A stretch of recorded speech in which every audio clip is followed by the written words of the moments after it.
de leur préparation de leur ouverture de bal, ok? Et du coup, quand je les remets sur leur musique, ils sont beaucoup plus détendus, ils sont beaucoup plus à l'aise, ils ont l'air beaucoup plus naturels, mais parce qu'ils ont fait les jeux adaptés pour les débutants pour, d'accord? Donc, je résume.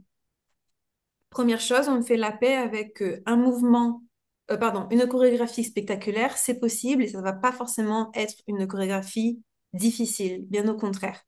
La deuxième chose, on respecte la formule magique avec un mouvement Fewa au milieu et surtout un pic haut. Et de ce fait, pour ceux qui font des medley, comme ça je vais couper justement là. Si vous faites un medley pour votre voiture de balle, il y a un ordre. L'ordre parfait pour un medley, c'est de la musique la plus lente à la musique plus pump it up. Surtout si vous lancez la soirée dansante juste après.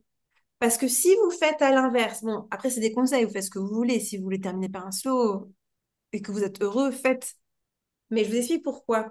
Si vous mettez le plus lent et le plus doux à la fin, ça va faire un effet soufflé qui retombe. Bonne chance pour remotiver les gens. D'accord? Et en fait, on en revient à la formule magique. On peut pas, on veut terminer sur un pic haut. Donc, terminer sur un pic haut sur la musique la plus lente, c'est contradictoire. D'accord?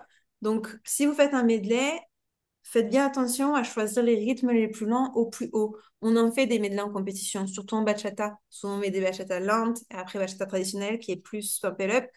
Et le public est déchaîné, mais parce que la dernière bachata, elle envoie, elle est beaucoup plus rapide, elle est beaucoup plus joyeuse, ok?